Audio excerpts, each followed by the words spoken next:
It was just another morning. The Florida sun was creeping up, birds making a racket outside, and the smell of coffee filled the house. Marlene was finishing up the dishes, half listening to the radio when the doorbell rang. I was in the other room, flipping through the morning paper, sipping my coffee, when I heard her footsteps heading toward the door. I heard her twisting the doorknob, followed by a creak. Somebody's at the door, probably a delivery guy, I assumed. But then, I didn't hear anyone speaking. The silence prevailed for 4 to 5 awkward seconds, and suddenly, a loud bang numbed my eardrums. I shot up from my chair, my heart slamming against my ribs as I ran to the door. And there she was, my wife, my beautiful Marlene, sprawled out on the floor, blood everywhere, her head twisted at an unnatural angle. Her face, Jesus, her face. The hole where her eye used to be was just a dark, gory mess, blood soaking into the carpet and pooling around her body. Her mouth moved slightly like she was trying to say something, but no sound came, just those last rattling breaths and her trembling body. And then I saw it, the clown. It wasn't moving, just standing there, watching, holding a bouquet and 2 balloons, one of them red. The makeup was perfect, too perfect. The exaggerated red lips curved into a wide, unnatural smile. It wasn't even a smile, rather a deadly, horrific grin. The eyes, God, the eyes. They were black, empty pits.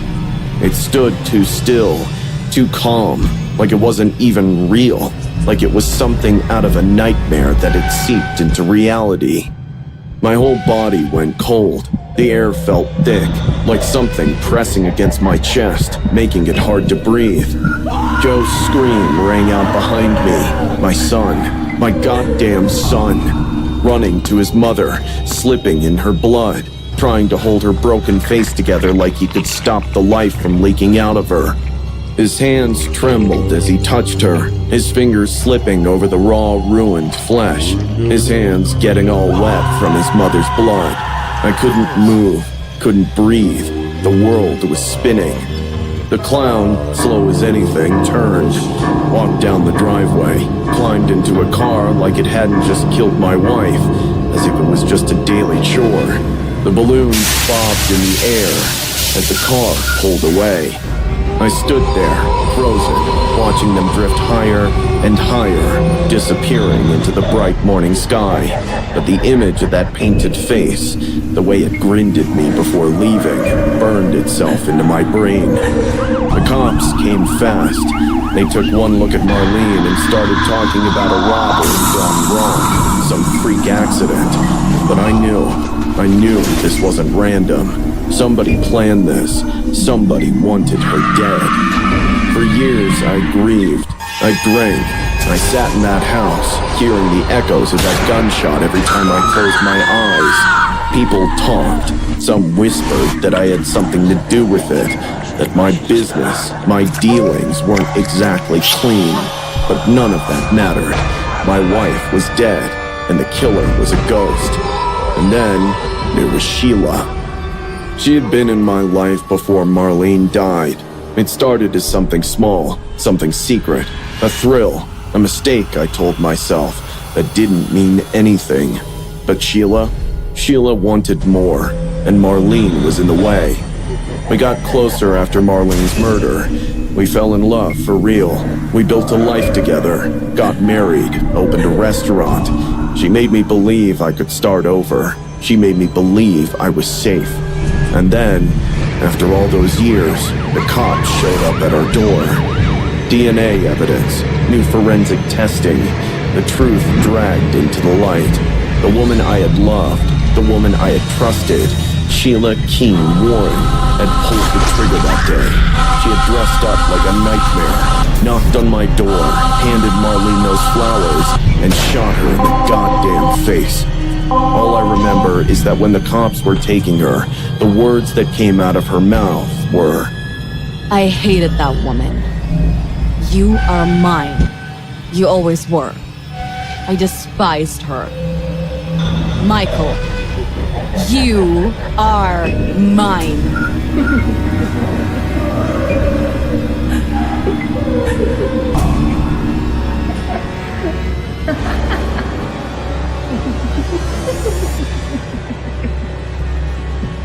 I couldn't process it, couldn't understand it. I sat through the trial in a daze, but Sheila, she barely reacted. No remorse, no fear, no regret. She sat there, calm, like it was just another day, like none of this even mattered. And when they read her charges, she smiled. That same wide, unnatural grin, just like the clown. 12 years, that's it. 12 goddamn years for what she did. 12 years for walking into my home, for putting a bullet through Marlene's head while she smiled. But there was something worse. The way she looked at me, even after all those years, after all that pretending, like she still had some kind of control, like she still owed me. And in a way, maybe she did. Because I had spent so long in her shadow, loving her, believing in her, that I didn't even see the monster staring back at me every night. And me? I live with it. I live with the knowledge that I kissed the lips of a woman who took Marlene's last breath, that I built a future with the same hands that held that gun, that every memory I had with her was built on blood. Some nights I wake up gasping, feeling like I'm suffocating. And sometimes in the quiet of the house, when the wind howls through the trees, I hear it, the squeak of oversized shoes, the rustle of balloons, and I swear to God, if I turn too fast, I'll see it. Those orange curls, that frozen painted grin, those dead painted eyes staring right at me. Marlene never saw it coming, but maybe I should have. 'Cause I know I am the one who's actually responsible for my wife's death. I cheated, but she suffered the consequences. The Marlene Warren case is a decades-long murder mystery that finally saw justice after over 30 years. On May 26, 1990, 40-year-old Marlene Warren was shot in the face at her front door in Wellington, Florida, by a person dressed as a clown, carrying balloons and flowers. The killer then calmly walked away and drove off in a Chrysler LeBaron. Suspicion soon fell on Sheila Keene Warren, who was rumored to have been having an affair with Marlene's husband, Michael Warren. However, at the time, authorities lacked sufficient evidence to make an arrest. The case went cold until 2014, when DNA and advancements in forensic science linked Sheila to the crime. In 2017, she was arrested in Virginia, where she had been living with Michael Warren, whom she married right after Marlene's death. Sheila Keene Warren was charged with first-degree murder, but pleaded guilty to a lesser charge of second-degree murder in 2023 as part of a plea deal. She was sentenced to 12 years in prison, with credit for time served, allowing for an imminent release. The case remains infamous as the killer clown murder, a chilling tale of deception, love affairs, and delayed justice. It was just like any other call, just another homicide in the dark underbelly of Beverly Hills. The dispatcher's voice crackled through my car radio. 2 deceased, 722 North Elm Drive, possible home invasion. No urgency, no tremor, just another night, another crime. When I arrived, the Menendez mansion loomed before me, a pristine facade concealing an atrocity. The moment I stepped inside, the air was thick, suffocating. Gunpowder, blood, something foul and sickly sweet mixed in, a scent that would cling to my skin for days. The bodies were in the living room. The coroner was already there, shaking his head as he zipped up the second bag. Jose Menendez's body was barely recognizable. His head, or what was left of it, was a gaping hole, skull shattered into jagged shards, brain matter splattered across the couch, dripping in thick, slimy clumps. His chest looked like someone had taken a sledgehammer to it. Buckshot had ripped straight through, exposing broken ribs and raw, torn muscle. Blood wasn't just on the floor, it was everywhere. On the walls and on the ceiling, the expensive Persian rug was soaked like spilled ink. His fingers, twisted and curled, were locked into a final spasm of agony, as if he had been trying to claw himself back from death. Kitty Menendez had suffered even worse. She had tried to run. Her body was sprawled across the floor in a grotesque pose, her limbs bent at unnatural angles. The first shot had exploded her kneecap, leaving nothing but a mess of shattered bone and tendon. Another had ripped through her shoulder, the flesh peeling back like raw meat. The last shots were to her face. What had once been a woman was now a pulp of mangled skin, empty sockets where her eyes had been, her jaw blown clean off, leaving behind a yawning, gory cavity. The sheer brutality of the attack didn't just speak of rage. It screamed of something unhinged, something feral. Then there were the sons. Lyle and Eric Menendez arrived at the scene in hysterics, their screams piercing the night air. Eric collapsed onto the neatly trimmed lawn, his body racked with violent, jerking sobs, his face contorted between terror and some twisted, unreadable emotion. Lyle clutched at his own hair, his fingers digging into his scalp so hard I thought he might rip it out. His mouth moved silently before sound finally escaped. Raw, broken wails. "Oh my God, they're dead! They're dead!" He shrieked, his voice cracked into something that wasn't quite human. His eyes were wide, bulging, glistening with tears, but there was something else in them, something off, something calculating. "Just tell us what happened," I said, trying to keep my voice steady. "Break it!" Lyle gasped, his chest heaving. "We went to the movies, and when we came back... Oh God! Oh God! Oh God!" Eric buried his face in his hands, nails raking down his cheeks so hard I expected to see blood. It seemed plausible. Beverly Hills wasn't immune to crime, but something was wrong. The way Lyle's sobs would cut off abruptly like he was checking our reactions, the way Eric's wails felt too practiced. For months, the case went cold. No forced entry, no suspects. But then, the brothers started spending. They weren't grieving sons. They were predators set loose. Rolex watches, luxury cars, designer suits. Eric hired a full-time tennis coach. Lyle bought a restaurant. Their spending spree totaled hundreds of thousands of dollars. It stank of guilt, of arrogance, of boys who thought they had gotten away with it. But guilt does strange things to people. Eric cracked first. Dr. Jerome Oziel, a name I will never forget. Eric, racked with anxiety, had confessed everything to his therapist. In hushed, shaking whispers, he described that night, the moment they crept up behind their parents. The cold steel of the shotgun was heavy in their hands. He spoke of his father's startled expression, turning to horror as the first shot tore through him, of his mother's screams ripping through the house. He told Oziel about the way she had crawled, her nails scratching the hardwood, and that she had reached out to him, her own son, for mercy, and how he had pulled the trigger again and again until there was nothing left of her face but a wet, pulpy mess of bone and flesh. And then he spoke of what came before.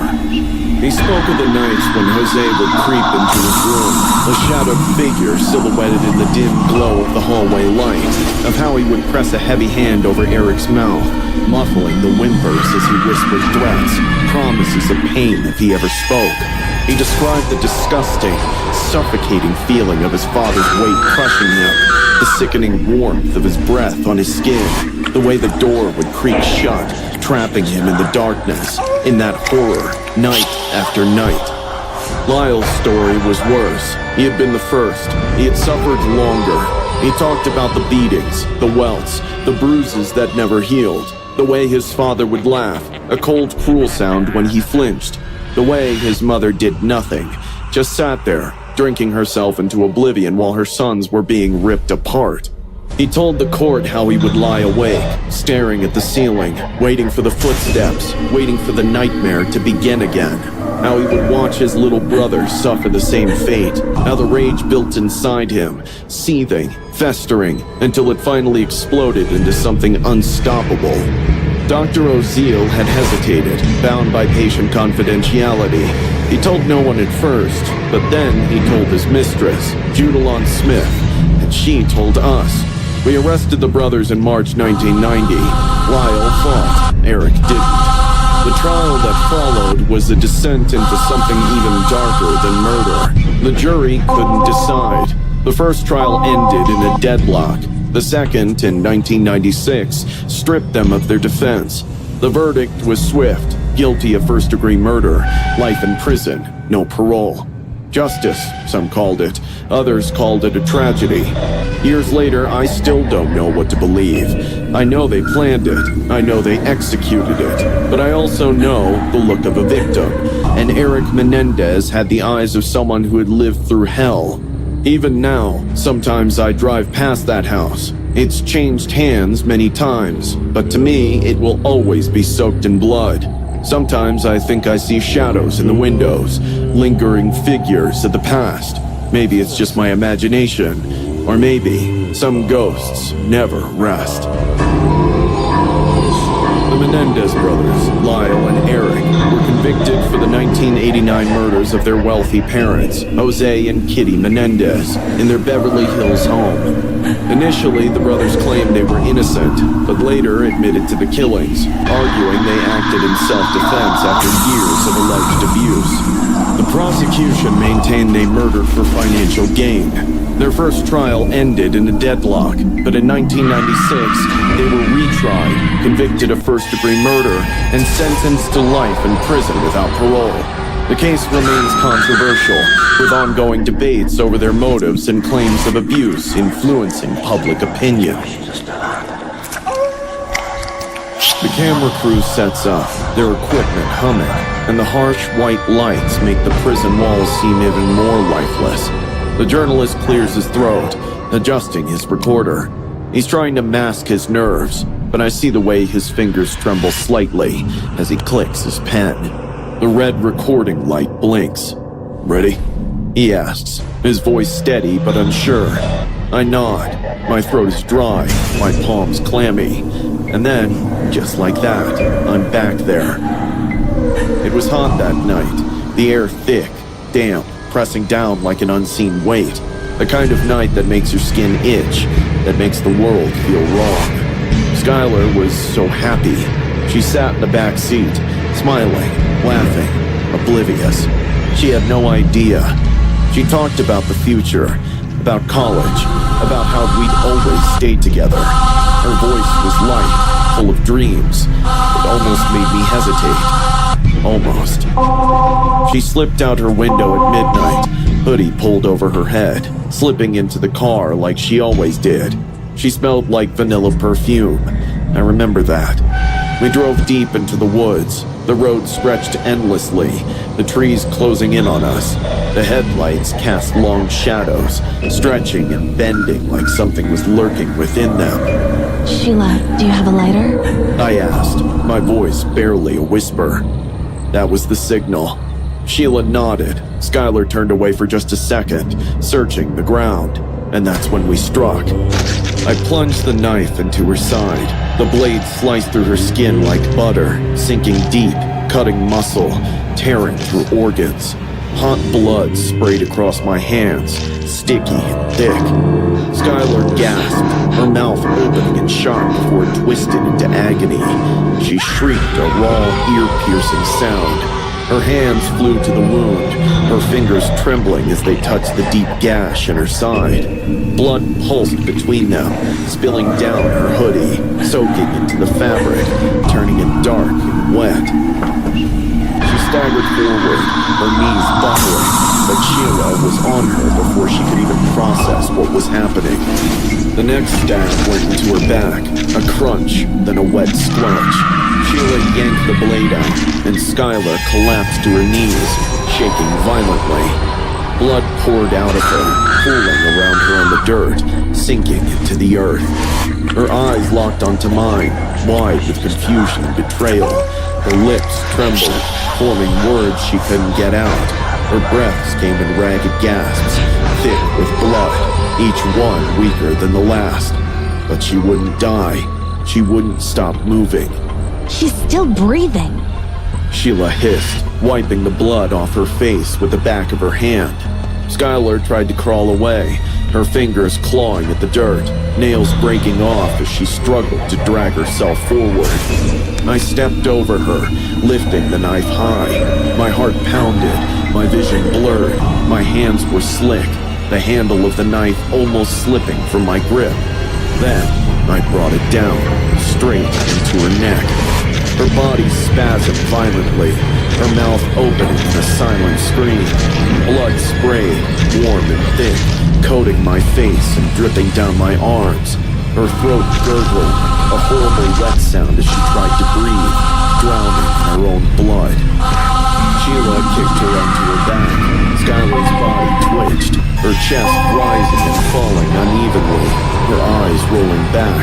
She was still alive. Finish it. Sheila spat.